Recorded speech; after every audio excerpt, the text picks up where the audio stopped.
মুসলিমদের আপনারা পছন্দ করেন না, জানি আমি, তাই তারা তাদের উৎসব পালন করতে পারবে না। আজান আপনারা চান না, ঠিক আছে, আপনারা একটা কাজ করতে পারেন, ডেসিবেল সাউন্ডটা লিমিট করে দিন, যে 65 ডেসিবেলের বেশি আজানেও হবে না, ভিআইপি গাড়িতেও হবে না, এলআইপি গাড়িতেও হবে না, ডিজেতেও হবে না, সবার জন্য একই রুল। আইনকে বেআইন করবেন। Law cannot be discriminated between one to another. মনে রাখবেন, আর্টিকেল 14 যেমন আছে সংবিধানে, আমাদের কোডে, আমাদের লয়ে আর্টিকেল 19 আছে, আর্টিকেল 21 আছে। একবার পড়ে দেখেছেন আইনগুলো কি বলে? আপনার কারো অধিকার কারবার অধিকার আপনার কেউ দেয়নি। আর মনে রাখবেন, কেউ আপনাদের উপর নির্ভর করে চলে না। আপনাদের তো এইসব খুচখাচ টাকার প্রয়োজন নেই, কারণ আপনাদের তো আর দেশের সব টাকাটাই যে আপনাদের সম্পদ হয়ে গেছে পার্টি। সোনা কিনবেন না, গাড়িতে চড়বেন না, দোকানে যাবেন না, রেস্টুরেন্টে যাবেন না, শুধু সন্ত্রাস চালান। মানুষের মুখ বন্ধ করুন, মানুষের কণ্ঠরোধ করুন। রাষ্ট্রীয় সন্ত্রাস যত চলছে, মানুষ হাহাকার করছে। কেন সন্ধ্যেবেলায় এখন লোক ভয় বেরোয় না? আগে তো কলকাতায় রাত 2টো পর্যন্ত মেয়েরা নির্দ্বিধায় নিঃসংকোচে সাংস্কৃতিক কর্মসূচি করত, ক্লাবে যেত, রেস্টুরেন্টে যেত, জন্মদিন পালন করত, উৎসব পালন করত। আজকে সব উৎসবের মধ্যে সীমারেখা টেনে দিচ্ছে, ভাগাভাগি করে দিচ্ছে। ঠিক আছে, মুসলিমদের আপনারা পছন্দ করেন না, জানি আমি, তাই তারা তাদের উৎসব পালন করতে পারবে না। আজান আপনারা চান না, ঠিক আছে, আপনারা একটা কাজ করতে পারেন, ডেসিবেল সাউন্ডটা লিমিট করে দিন, যে 65 ডেসিবেলের বেশি আজানেও হবে না, ভিআইপি গাড়িতেও হবে না, এলআইপি গাড়িতেও হবে না, ডিজেতেও হবে না, সবার জন্য একই রুল। আইনকে বেআইন করবেন। Law cannot be discriminated between one to another. মনে রাখবেন, আর্টিকেল 14 যেমন আছে সংবিধানে, আমাদের কোডে, আমাদের লয়ে আর্টিকেল 19 আছে, আর্টিকেল 21 আছে। একবার পড়ে দেখেছেন আইনগুলো কি বলে? আপনার কারো অধিকার কারবার অধিকার আপনার কেউ দেয়নি। দেশ চলে গণতন্ত্র মেনে, সংবিধান মেনে। দেশটাকে এইভাবে দুর্লভলুণ্ঠিত করে, ভুলণ্ঠিত করে, অত্যাচারিত করে, কুৎসিত চেহারা, কদর্য চেহারায় নিজেদের মনগুলোকে এক একটা স্তূপাকার জঞ্জালে পরিণত করেছেন। এখন তো জঞ্জাল থেকেও ভালো জিনিস তৈরি হয়। মনের জঞ্জালটা একবার পরিষ্কার করবেন। তৃণমূল কংগ্রেস কর্মীদের 2,500 অফিস ভেঙেছেন, কাউন্সিলরদেরও অ্যারেস্ট করেছেন।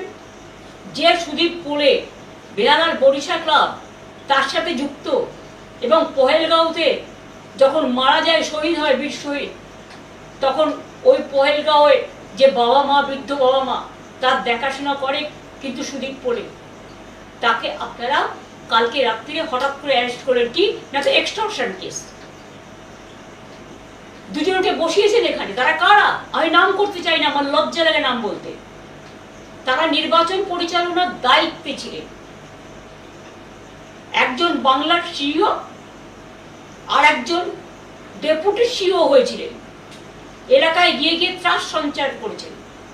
ইলেকশনের আগে থেকে কাউন্টি পোলিং এজেন্টদের অ্যারেস্ট করেছেন, ডিএমদের চমকেছেন, এসপিদের চমকেছেন, যা ইচ্ছে তাই করেছেন। বাংলা থেকে 500 অফিসারকে বাইরে পাঠিয়ে দিয়েছেন। আজকে সেই অত্যাচারিত দুজন শাসক, এই শাসক দলের একজন চিফ সেক্রেটারি হয়েছেন আর একজন চিফ অ্যাডভাইজার হয়েছেন, এবং তারা বলছে ওপেনলি, এগুলো আমার সংবাদ মাধ্যমের কাছে শোনা বা যাদের অ্যারেস্ট করছে তাদের কাছে শোনা কথা কখনো কখনো বেরিয়ে আসে। গ্যাজা কেস দিন, আর্মস কেস দিন, এক্সটর্শন কেস দিন, এভিডেন্স কোথায়? আজকে 10 বছর বাদে আপনার মনে হলো 2021-এর কেসে এখন অ্যারেস্ট করতে হবে? 21-এর কেসে যারা গুলিতে মারা গিয়েছিল তারা বিচার পেয়েছে? আপনার মনে হলো যে আপনার এনআইএ এসে কিছু লোকের নামে কেস করেছিল, কারণ সেন্ট্রাল গভর্নমেন্ট আমাদের আপনাদের হাতে? একটা পটকা ফাটলে national commission on women, BJP রাজনৈতিক commission, human rights commission, NIA, CBI, ED, children commission, tribal commission, scheduled caste commission, minority commission, রোজ কমিশনের যাতায়াত ছিল বাংলায়। আর আজ কোথায় সে commission? All commissions are missing. Where is their identity? Where they are hiding? Why they are hiding? When Bengal, the atrocious is going on just like sky high. All the torture has become now atrocious, terrible. You have captured the vote. You have looted the vote. आपने vote लूट किया है। इसका बाद आपका शर्म नहीं लगता है कि आप हमारा 2-2.5 हजार पार्टी वर्कर को आपने अरेस्ट किया? आपने हमारा 2-2.5 हजार पार्टी ऑफिस को लूट किया? आपने हॉकर लोगों को जीवन जिंदगी खत्म कर दिया? आपने कितना लोगों को घर तोड़ दिया? आपने बुलडोजर लेकर वर्कर को अलाउ किया रास्ते में काम करने के लिए? और एक जगह सेंट्रल फोर्स, अभी बीजेपी पावर में है इसी के लिए, और साथ में स्टेट पुलिस फोर्स जो अपने चुन के ले आया बीजेपी से। साथ में बीजेपी का जो लोग है वो भी पुलिस का ड्रेस करके निकालता है। मेरे को पहले पता नहीं था, चुनाव का टाइम में भी ऐसा ही किया। आपने काउंटिंग एजेंट को घुसने नहीं दिया, हम लोग को घुसने नहीं दिया। जब पहले फर्स्ट राउंड भी काउंटिंग नहीं खत्म हुआ तो आपने मीडिया, गोदी मीडिया को प्लान करके बताया कि 200 सीट के ऊपर बीजेपी जीत रहा है, और 39 ट्रेन में अब बाहर का आदमी को भेज दिया कि काउंटिंग लूट करने के लिए। और काउंटिंग में हमारा even in my personal constituency कैसे जीता आपने, वो तो हम कोर्ट केस में करेंगे। आपका अगर गट्स है तो फोरेंसिक रिपोर्ट करिए। ईवीएम मशीन हम लोग चाहते हैं पूरा हमको मिलना चाहिए। ईवीएम मशीन का रिपोर्ट, पूरा वोट 92%, 93% होने के बाद बैटर रिचार्ज कैसे 92% होता है? मिस्टर वीरेन कुमार, मैं I ask you the question, only you are the expert. अब बहुत बड़ा टाइगर हो गया बीजेपी को जिताने के लिए। लेकिन एक दिन सोचिए, कोई तो ऊपर वाला होता है ना, सब देख रहा है। आज बंगाल को लूट किया, आज आपको इसके लिए दिल्ली चला जाएगा कि हम लोग वीक नहीं है।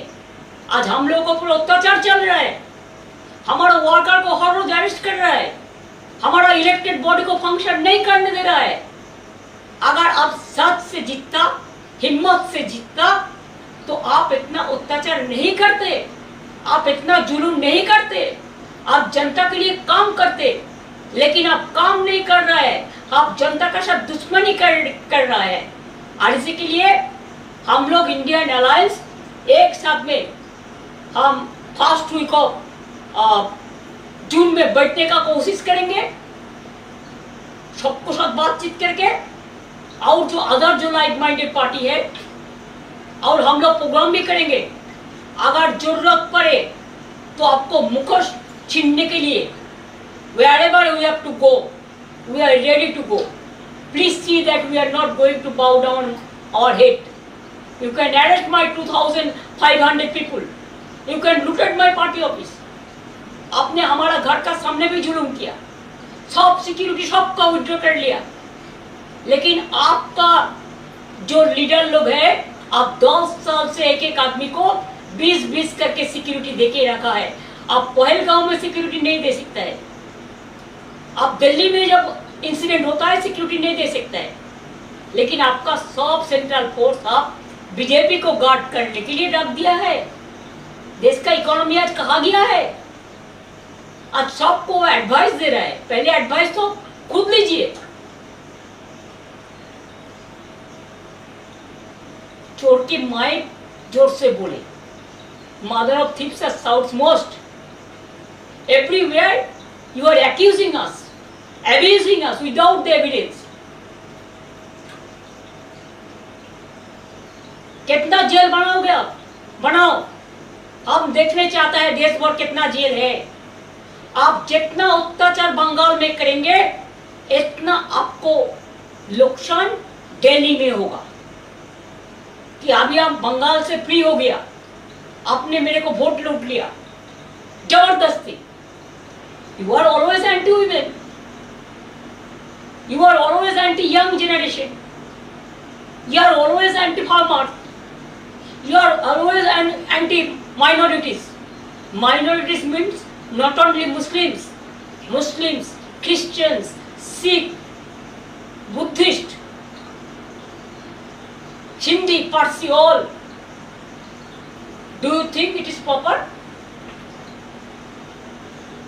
Please remember, जितना आदमी को आप पुलिस देके संतरास करो, इतना नेता आपको रहना, आप ऐसे नेता बनाया जो नेता का काम ही है अत्याचार करना, भ्रष्टाचार करना। तो इसी के लिए हम लोग तैयार है। आपको जिम्मेदारी है देश संभालना, शांति रक्षा करना। अगर ये आप नहीं कर सकते हैं तो जनता तो रास्ता में उतरेगा ही। आप परमिशन नहीं देंगे, रास्ते में बैठने के लिए कोई परमिशन चाहिए? आप मीटिंग करने के लिए परमिशन नहीं देता है, रविंद्र जयंती पालन करने के लिए परमिशन नहीं देता है। सेंट्रल हॉल में जो दिन रविंद्र जयंती था आपका कोई नहीं गया पार्टी से, खाली हमारा पार्टी से सागरिका घोष गया था, सब मेरे को पता है। तो इसी के लिए please remember, we will bounce back and you can get the defeating reply. Please be ready for that. आप तैयार रहिए। আর বাংলার মানুষকে আমি হাত জোর করে বলবো, প্লিজ ভয় পাবেন। কিছু মানুষ আসে তাদের রং বদলায় বহুরূপীর মতো, যারা বেনো জলে ভেসে আসে তাদের বেনো জলে ভেসে যেতে দিন, এতে তৃণমূল কংগ্রেসের কিচ্ছু যায় আসে না। এরা গেলে বরঞ্চ দলের ভালো হবে। এদের টার্গেট করে বিজেপি ঢুকিয়েছিল, টার্গেট করে আবার তারা আসল জায়গায় ফিরে গেছে। এবার বিজেপি বুঝে নিন, লুম্পেনদের দিয়ে রাজ্য চালাবেন, রাষ্ট্র চালাবেন, না মানুষ যারা মানুষকে বোঝে মানবিকতা দিয়ে রাষ্ট্র চালাবেন। এটা মানুষের কাছে আমি বললাম এই কারণে যে আজকে মিশনারিজদেরও মনে রাখবেন, তাদের ফান্ডও বন্ধ করে দেওয়া হয়েছে, মুসলিমদের ভাতাও যেমন বন্ধ করে দেওয়া হয়েছে, পুরোহিতদের ভাতাও কিন্তু বন্ধ করে দেওয়া হয়েছে। All are in trouble except BJP. তারা শুধু ভাবে ক্ষমতা দখল করাটাই তাদের কাজ। ভারতবর্ষ তো সবটাই দখল করছে, তাও কেন দেশটাকে বলছো যে সোনা কিনবেন না, বিয়েতে সোনা পরবেন না, গাড়ি চড়বেন না। তো আপনাদের নেতারা কত গাড়ি চড়ছে তার একটা হিসেব দেবেন। আমার এইটুকু বক্তব্য আজকে আপনাদের কাছে আমি জানালাম। বাদ বাকি আমি টাইম টু টাইম এই বুলডোজার রাজনীতি, হকারদের উচ্ছেদ করার রাজনীতি পুনর্বাসন না দিয়ে, আমরা কালীঘাট স্কাইওয়াক যখন করেছিলাম হকারদের জন্য আমি আলাদা হকার মার্কেট করে দিয়েছিলাম এবং পরে এসি মার্কেট করে দিয়েছি হকারদের। দক্ষিণেশ্বরে যখন আমি স্কাইওয়াক করেছিলাম দক্ষিণেশ্বর মন্দিরে, তখন কিন্তু হকারদের আমরা পুনর্বাসন দিয়ে করেছিলাম। কল্যাণী এক্সপ্রেস সেতু যখন করি 43টা বাড়ি ছিল রাস্তার উপরে, ঠিক 43টা বাড়ি যেমন বাড়ি ছিল সেই রকম বাড়ি আমরা তৈরি করে দিয়েছিলাম। পুনর্বাসন ছাড়া কোনো মানুষকে আমরা উচ্ছেদ করতে দিই না। আর আপনারা আজকে গায়ের জোরে সব লুট করছেন, সব ভেঙে তছনছ করছেন, সব উধাও করে দিচ্ছেন, সরকারের লোগো পর্যন্ত উধাও করে দিচ্ছেন। আপনারা কিভাবে চিরকাল আপনারা থাকবেন? দিল্লিতে ক্ষমতায় আছেন বলে ওদিকে একটা এদিকে একটা, দুটো এক হয়ে প্রোটেকশন পাচ্ছেন। আগামীকাল দিল্লিটা যখন যাবে না তখন বুঝবেন আপনারা টলমল করবেন এবং সেদিনের জন্য আমরা অপেক্ষা করি। আমি গদি মিডিয়াকে বিশ্বাস করি না, কারণ গদি মিডিয়া এখন হনিমুন পিরিয়ডের মধ্যে ব্যস্ত আছে এবং গদি মিডিয়া টোটাল বিজেপি যা বলে তাই শুনে। বিরোধীরা যদি কিছু বলে সেটাকে অপব্যাখ্যা করা হয়। 29 জনে বিরোধী দল হয়, রেকগনিশন পায় 294 মধ্যে। পার্থদা 29 জন পেয়েছিল বলে পার্থদাকে সে সময় দেওয়া হয়নি, তারপরে একজন জিতে গেল, 30 জন পেল, তখন পেয়ে গেল। আজকে 79 জন আমাদের জেতার পরেও বিরোধী দলের নেতাকে, মাননীয় এক্স স্পিকারকে তাদের বসতে হচ্ছে বারান্দায়, আর আপনারা গাড়ি চড়ে সুখনিদ্রা দিচ্ছেন। লজ্জা করে না? সবটাই তো নকল, সবটাই তো টুকলি। এইভাবে কোনো রাজ্য চলতে পারে না। কাজে এই লড়াইয়ে অনেকেই ভয় পাচ্ছেন, অনেকে ভাবছে আমার চাকরিটা কি হবে, আমার ব্যবসাটা কি হবে, আমার কাজটা ঠিক মতো চলবে কিনা, আমার সেন্সর বোর্ড আমার সিনেমাটা ক্লিয়ার করবে কিনা, আমি প্রোগ্রাম পাবো কিনা। আসলে আজকে তো আর সলিল চৌধুরীর মতো একটা লোক নেই, সত্যজিৎ রায়ের মতো কেউ নেই। অমাত্য শুনো বেচারা প্রতিবাদ করতে করতে তার জমি, তার ঠিকানায় কেড়ে নেওয়া হয়েছিল। সুতরাং বিদ্যাসাগরও নেই, রাজা রামমোহন রায়ও নেই। প্রতিবাদ করার মনীষীদের আমাদের পাশে না থাকলেও তারা আমাদের মনে আছে, তাদের আদর্শ নিয়েই আমরা পথ চলব। রামকৃষ্ণও নেই, স্বামী বিবেকানন্দও নেই, নকল দীর্ঘধারীরা চলে এসছে। কাজেই লোক দেখানো, মন ভোলানো, ভয়ে মানুষ আতঙ্কিত, শঙ্কিত। সকালটা হয়ে গেছে বিভীষিকা, দুপুরটা হয়ে গেছে তমসাচ্ছন্ন, সন্ধ্যেটা হয়ে গেছে নিশীথ রাতের অন্ধকার, আর রাত্রিটা হয়ে গেছে সন্ধ্যেবেলাতে নামছে মধ্যরাতে মধ্য লগনের অত্যাচারের বিভীষিকা।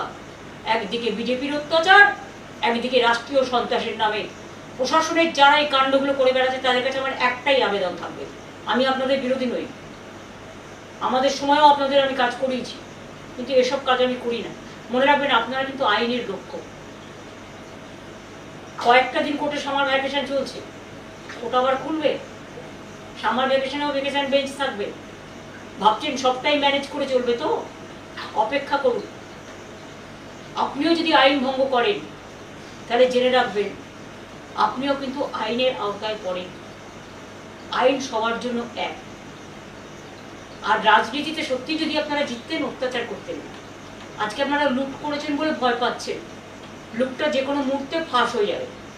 ফাঁস অলরেডি মানুষ জেনে গেছে, যার যা জানা, এবং সেই জন্য ভয়ে আতঙ্কিত হয়ে আপনারা চোখের সামনে অন্ধকার দেখছেন, তাই এগুলো করছেন। আমি আজকে ফেসবুক লাইভের মাধ্যমে যারা এই প্রোগ্রামটা আপনারা ওয়াচ করছেন, বা আগামী দিনে যদি আমায় কিছু বলতে হয় আমি ফেসবুক লাইভের মাধ্যমেই বলবো, সেটা আপনাদের আমি আগে জানিয়ে দেবো। আজকে একটু জানাতে দেরি হয়েছে, আমি আপনাদের আগেই জানিয়ে দেবো। কারণ এখন কোনো মিডিয়া মানুষের মিডিয়া নয়, গদি মিডিয়া, তারা সত্যিটা মানুষের কাছে তুলে ধরবে না। কাজে আমার অস্ত্র আমার ফেসবুক লাইভ, আমার ফেসবুক ফেস টাইমটা দেখবেন, ফেসবুক লাইভটা দেখবেন, পার্টির টুইটারটা দেখবেন, পার্টির হ্যান্ডেলগুলো দেখবেন। সেখানে আপনারা আমাদের যে মতামত, সেই মতামত জানবেন। আর মানুষের জন্য এই রাষ্ট্রীয় সন্ত্রাসের বিরুদ্ধে আইনের লড়াইয়ে আমি নিজেও কাঁধে কাঁধ মিলিয়ে লড়াই করব। আমি দেখব ভারতবর্ষের সংবিধান বড় না বন্দুকের নয় বড়। আমি এটুকু বলে আজকে আপনাদের সকলকে ধন্যবাদ এবং নমস্কার জানিয়ে আজকের মতো শেষ করছি। কিন্তু আমি আবার আসবো, আর যখন আসবো আমি আগে থেকে আপনাদের জানিয়ে দেবো। আমি কিন্তু এখন কোনো মিডিয়ায় যাচ্ছি না। নমস্কার।